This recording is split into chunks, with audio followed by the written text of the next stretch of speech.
Hello students, educational philosophy సిరీస్లో ఈరోజు మనం ఒక ఇంపార్టెంట్ ప్రిమైస్ గురించి డిస్కస్ చేసుకోబోతున్నాం.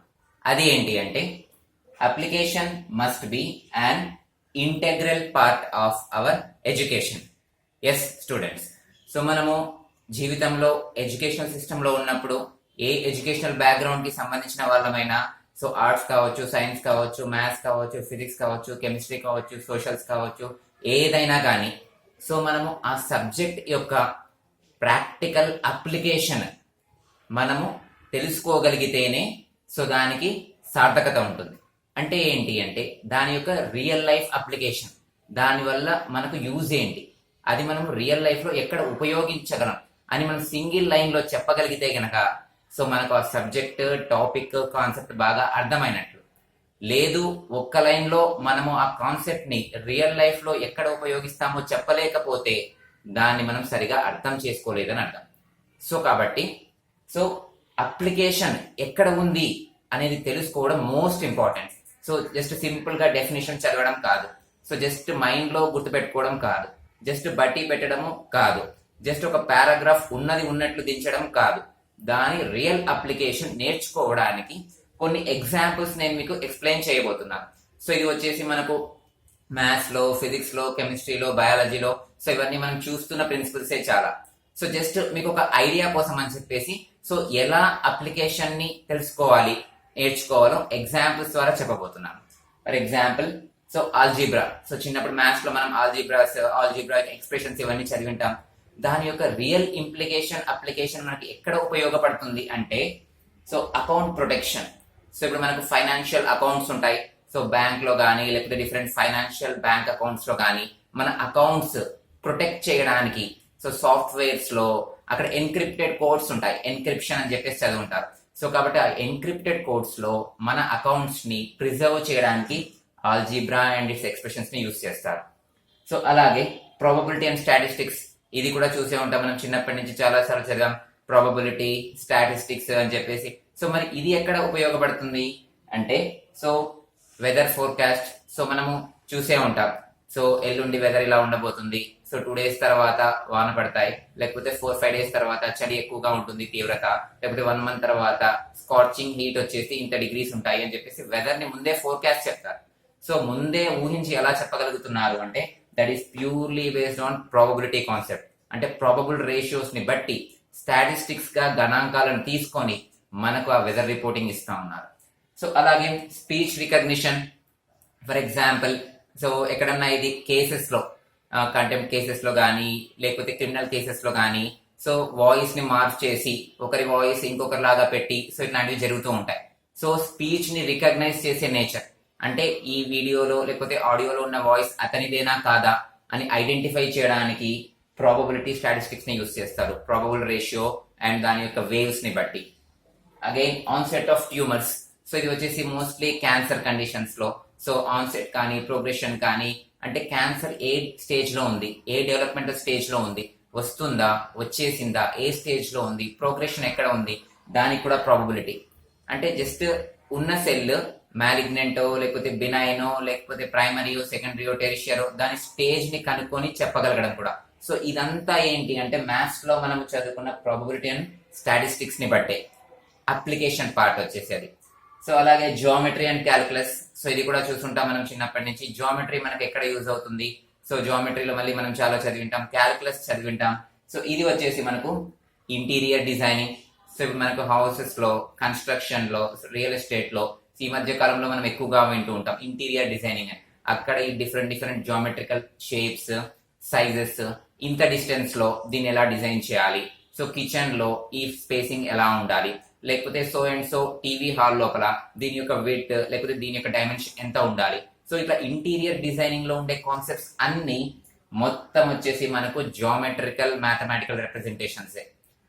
అలాగే algorithm and coding. So coding కూడా ఈ మధ్యలో మనం చాలా వింటుంటాం. అలాగే అల్గారిథమ్స్, ఇది వచ్చేసి మనకు కంప్యూటర్ అప్లికేషన్స్ అన్నిట్లో like PowerPoint, Word, Excel ఇవన్నీ.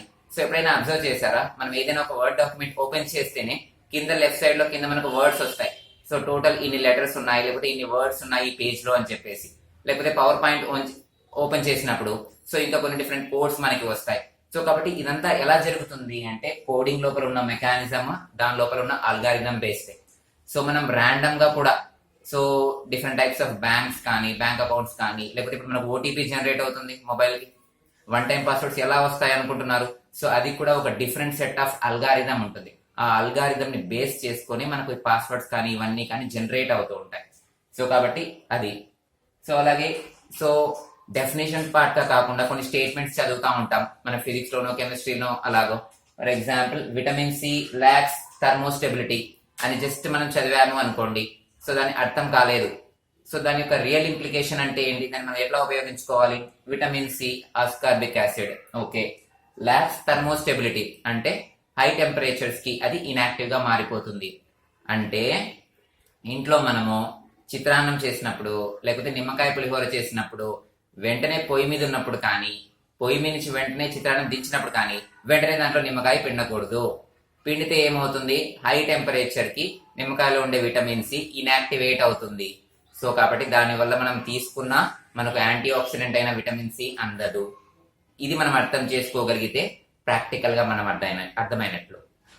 సో అలాగే మైక్రో ఆర్గానిజమ్స్, సో జనరల్ గా మైక్రో బయాలజీలో బేసిక్ సైన్స్ లో మనం చదువుతూ ఉంటాం. ఏదో ఒక బ్యాక్టీరియానో లేకపోతే ఫంగయో వైరస్, దాని యొక్క షేప్, కలర్, సైజ్, దాని యొక్క కెమికల్ క్యారెక్టర్స్ ఇవన్నీ ఎందుకు చదవాలి అంటే that helps in diagnosis and identification.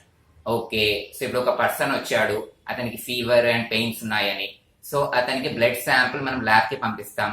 ఆ బ్లడ్ శాంపుల్ ని మనం ల్యాబ్ లో మైక్రోస్కోప్ లో అబ్జర్వ్ చేస్తే మనకు ఒక బ్యాక్టీరియా కనిపిస్తుంది. సో ఆ బ్యాక్టీరియా యొక్క సైజ్, షేప్ మనం అంతకు ముందు చదువుకొని ఉంటే దాన్ని ఇక్కడ మనం మ్యాచ్ చేసుకోగలిగితే ఓకే ఆ పర్సన్ కి ఈ బ్యాక్టీరియా ఉంది, ఫర్ ఎగ్జాంపుల్ సాల్మోనెల్లా టైఫీ ఉంది ఆ పర్సన్ యొక్క బ్లడ్ శాంపిల్ లో, అంటే ఆ పర్సన్ కి టైఫాయిడ్ వచ్చింది అని చెప్పేసి అన్నాం. సో కాబట్టి డయాగ్నోసిస్ లో, ఐడెంటిఫికేషన్ లో ఈ మైక్రో ఆర్గానిజం యొక్క మార్ఫాలజీ అండ్ క్యారెక్టరిస్టిక్స్ మనకు మేజర్ రోల్ ప్లే చేస్తాయి. అలాగే magnetism and sound waves. So చిన్నప్పటి నుంచి మనం చాలా ఫిజిక్స్ కాన్సెప్ట్స్ చూసాం. దాంట్లో వచ్చేసి ఈ రెండు. So electromagnetism, ear phones. So ఎప్పుడైనా అబ్జర్వ్ చేశారా? సో ఇయర్ ఫోన్స్ కానీ హెడ్ ఫోన్స్ కానీ మన మొబైల్లో ల్యాప్టాప్ కనెక్ట్ చేస్తాం మనం. సో కనెక్ట్ చేస్తేనే సో మనకు అవుట్పుట్ డైరెక్ట్ గా మన హెడ్ ఫోన్స్, ఇయర్ ఫోన్స్ మన చెవులకు వినిపిస్తుంది. అంటే వైర్ లోపల సౌండ్ ఏం లేదు. మనం ఏదైనా ఒక సాంగ్ మూవీనో ప్లే చేస్తూ ఉంటే జస్ట్ మన మొబైల్లో ఉంది. సో మొబైల్లో ఉండేది మనకి ఇయర్ ఫోన్ ద్వారా ఎలా వచ్చింది అంటే ఇక్కడ మనకు రెండు ఫిజిక్స్ మెకానిజమ్స్ ఇన్వాల్వ్ అయినాయి. సో అది వచ్చేసి magnetism and sound waves. So మన ఇయర్ ఫోన్స్ లో, హెడ్ ఫోన్స్ లో ఒక చిన్న మ్యాగ్నెటిక్ ప్రాపర్టీ ఉన్న మ్యాగ్నెట్స్ ఉంటాయి. ఓకే, సో ఈ మ్యాగ్నెట్స్ ఏమవుతాయి అంటే ఎప్పుడైతే ఎలక్ట్రిసిటీతో అట్రాక్ట్ అవుతాయో సో అప్పుడు ఎలక్ట్రోమాగ్నెటిజం ఏర్పడుతుంది. ఎలక్ట్రిసిటీ ఎక్కడి నుంచి వచ్చింది? మన మొబైల్లో, ల్యాప్టాప్ లో ఎలక్ట్రిక్ సర్క్యూట్స్ ఉంటాయి. అవి ఎక్కడి నుంచి వచ్చాయని చెప్పేసి అనుకుంటున్నారా? మొబైల్ ని మనం ఛార్జింగ్ చేస్తాం కదా, ఎలక్ట్రికల్ ఛార్జ్ చేస్తాం, ఫోన్ ఛార్జ్ అవుతుంది, మళ్ళీ మనం యూజ్ చేసుకుంటాం, మళ్ళీ ఛార్జ్ తగ్గిపోతుంది.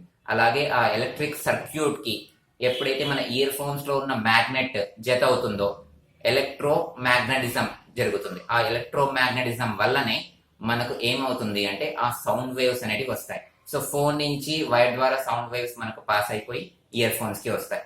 సో కాబట్టి application of magnetism in ear phones. అలాగే సెంట్రిఫ్యూగల్ ఫోర్స్. సో ఇది మనం చిన్నప్పుడు చదివి ఉంటాం, సెంట్రిపెటల్ ఫోర్స్, సెంట్రిఫ్యూగల్ ఫోర్స్ అని చెప్పేసి.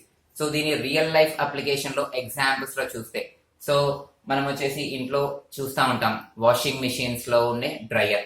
ఫర్ ఎగ్జాంపుల్ ఇప్పుడు మనకు వెట్ క్లాత్స్ ఉన్నాయి, తొందరగా డ్రై అయిపోవాలి, సో తొందరగా ఆరిపోవాలి. సో మనం ఏం చేస్తాం? వాషింగ్ మిషన్ లో డ్రైయర్ వేస్తాం. అక్కడ వర్క్ చేసి అయ్యే ప్రిన్సిపల్ కూడా మళ్ళీ మనకు ఫిజిక్స్ లో ఉండే ఈ సెంట్రిఫ్యూగల్ ఫోర్సే. So it move away from the center. So కాబట్టి ఇది అవే ఫ్రమ్ ద సెంటర్ గా ఈ ఫోర్స్ యాక్ట్ చేస్తుంది. సో కాబట్టి క్లాత్స్ లో ఉండే వాటర్ ఆ ఫోర్స్ అండ్ ఫియర్స్ రొటేషన్ వల్ల వాటర్ ని సైడ్ కి దొబ్బేస్తుంది. సో మనకు ఆ హోల్స్ నుంచి మళ్ళీ వాటర్ బయటకు వచ్చేస్తుంది, బయటికి వెళ్ళిపోతుంది, మన క్లాత్స్ అన్ని డ్రై అయిపోతాయి. అలాగే ఎమల్సిఫికేషన్. సో ఎమల్సిఫికేషన్ లేకపోతే ఎస్టరిఫికేషన్ లేకపోతే నైట్రిఫికేషన్, సో ఇవన్నీ కూడా మనం కెమిస్ట్రీలో డిఫరెంట్ ప్రాసెస్ అండ్ ఫినామినన్ చూసింటాం. సో ఇక్కడ వచ్చేసి మనకు cleaning action of soap. For example మన చేతులు వచ్చేసి జిడ్డుగా ఉన్నాయి, లేకపోతే మనం హ్యాండ్ వాష్ యూజ్ చేస్తూ ఉంటాం. సో అక్కడ యూజ్ చేసే ప్రిన్సిపల్ వచ్చేసి మనకు కెమిస్ట్రీలో ఉండే ఎమల్సిఫికేషనే. సో అంటే ఏంటి? Emulsification of salts, emulsification of bile అని కూడా చదివి ఉంటారు. సో కాబట్టి మన హ్యాండ్ మీద ఉండే ఈ ఆయిల్ పార్టికల్స్ మనం యూజ్ చేసే లాదర్ సోప్ వల్ల సో అక్కడ ఒక కాంబినేషన్ గా ఏర్పడి సో అక్కడి నుంచి ఆయిల్ పార్టికల్స్ ని క్లీన్ చేసేస్తాయి. సో ఇది మళ్ళీ లిపోఫిలిక్, హైడ్రోఫిలిక్ నేచర్ ని బట్టి ఉంటుంది. సో కాబట్టి ఎమల్సిఫికేషన్ ప్రాక్టికల్ ఎగ్జాంపుల్. సో అలాగే ప్రిజర్వేషన్. సో ప్రిజర్వేషన్ స్టోరేజ్ అని చెప్పేసి అంటూ ఉంటాం. సో ఇది వచ్చేసి మనకు prevents the growth of micro organisms. అంటే జనరల్ గా మనము సోడియం బెంజోయేటో లేకపోతే సింపుల్ గా సోడియం క్లోరైడో అట్లా డిఫరెంట్ ఏజెంట్స్ యూస్ చేస్తుంటాం. ఏంటి ప్రిజర్వేషన్? ఇంట్లో ఉండే మనం పచ్చడికో లేకపోతే పికిల్లో మనం ఉప్పు వేసి పెడుతూ ఉంటాం, ఊరగాయ అట్లా. సో ఎందుకు అట్లా వేస్తున్నాం? సోడియం క్లోరైడ్ ఎందుకు ప్రిజర్వేటివ్ అన్నాం అంటే సాల్ట్ కాన్సన్ట్రేషన్స్ లో మైక్రో ఆర్గానిజమ్స్ గ్రో అవ్వలేవు, సాల్ట్ కాన్సన్ట్రేషన్స్ లో మైక్రోబ్స్ చనిపోతాయి. సో కాబట్టి మైక్రో ఆర్గానిజమ్స్ ని ప్రివెంట్ చేసేస్తుంది, మైక్రో ఆర్గానిజమ్స్ యొక్క గ్రోత్ ని సో డెస్ట్రాయ్ చేసేస్తుంది. సో అందుకని దాన్ని ప్రిజర్వేటివ్ అని చెప్పేసి అన్నారు. సో కాబట్టి ఇలా కొన్ని ఎగ్జాంపుల్స్ మాత్రమే. సో ఇట్లాంటిది ప్రతి సబ్జెక్ట్ లో ప్రతి కాన్సెప్ట్ లో మీకు అర్థమయ్యేలాగా అప్లికేషన్ పార్ట్ కోసం సెర్చ్ చేయండి. సెర్చ్ చేస్తే మీకు ఈ కాన్సెప్ట్స్ యొక్క డీపర్ మీనింగ్ అనేది అర్థమవుతుంది. మీరు అప్లికేషన్ సెర్చ్ చేయకపోతే కాన్సెప్ట్ యొక్క డీపర్ లోపలికి వెళ్ళలేరు. సో కాబట్టి students, application must B and integral part of your education. So ఒకటి గుర్తుపెట్టుకోండి, సో ఏదైనా ఒక టాపిక్ లో కాన్సెప్ట్ కో సబ్జెక్ట్ కో అప్లికేషన్ ఉండదు అనేది ఏమీ ఉండదు. ఒకవేళ అప్లికేషన్ లేదు అయినా కూడా నేను చదవాల్సి వస్తుంది అంటే చదవకపోయినా పర్వాలేదు. Okay, thank you.